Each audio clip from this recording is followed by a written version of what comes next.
Radio city की प्रस्तुति city की रामलीला। नमस्कार, मेरा नाम है अखिल और ये है सिटी की रामलीला, जहां अभी तक हम आपको बालकांड, अयोध्या कांड की घटनाएं सुना चुके हैं। आज हम जानेंगे रामचरितमानस के तीसरे कांड अरण्य कांड के बारे में। कुछ समय तक चित्रकूट में निवास करने के बाद राम जी जानकी माता और लक्ष्मण जी के साथ आगे की ओर प्रस्थान करते हैं।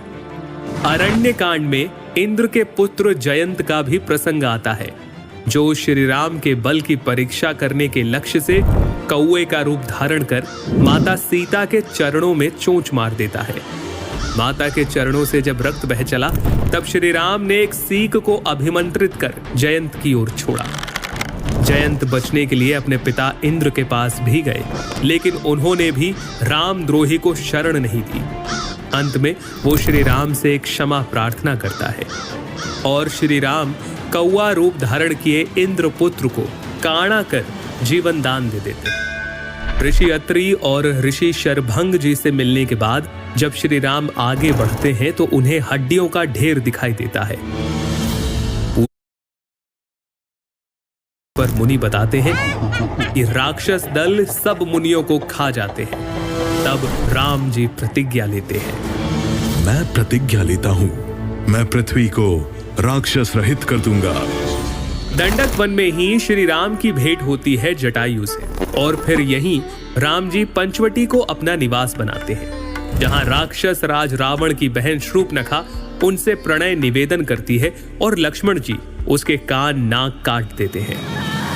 अपने अपमान का बदला लेने के लिए शूर्पणखा पहुंचती है खरदूषण के पास, लेकिन रघुकुल शिरोमणि राम और लक्ष्मण उनका वध कर देते हैं। अब शूर्पणखा जाती है अपने भाई रावण की सभा में। वहीं दूसरी तरफ स्थिति की गंभीरता को समझते हुए और सीता माता की सुरक्षा के लिए श्री राम उन्हें राक्षसों का अंत होने तक अग्नि में निवास करने के लिए कहते हैं। हे प्रिय, मैं अब कुछ मनोहर लीलाएं करूंगा, इसलिए जब तक मैं राक्षसों का वध करूं, तब तक तुम अग्नि में निवास करो। इसके बाद मारीच का स्वर्ण मृग बनकर आना और उसका मारा जाना, ये प्रसंग आता है। इधर रावण द्वारा सीता माता के स्वरूप यानी माया सीता का हरण किया जाता है और जानकी विलाप करते हुए कहती है, हे रघुनाथ जी, आपने किस अपराध पर मुझसे दया भुला दी। हे लक्ष्मण, तुम्हारा दोष नहीं है, मैंने क्रोध किया और उसका फल पाया। रास्ते में जटायु ने सीता माता को बचाने के लिए रावण से युद्ध किया और रावण ने उसके पंख काटकर उसे अधमरा कर दिया। फिर राम जटायु संवाद और शबरी से श्री राम की भेंट, जहां शबरी उन्हें पंपा सरोवर जाने का सुझाव देती है और इसी के साथ अरण्य कांड की समाप्ति होती है। रावणारि जसु पावन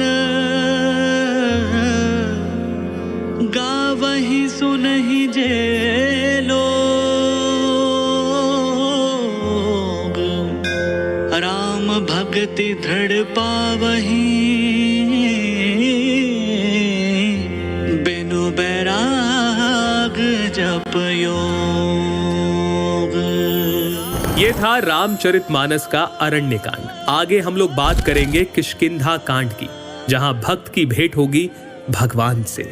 तब तक के लिए सुनते रहिए रेडियो सिटी की प्रस्तुति सिटी की रामलीला। सुनिए बाल कांड से लेकर उत्तर कांड तक, सिर्फ सिटी की रामलीला में।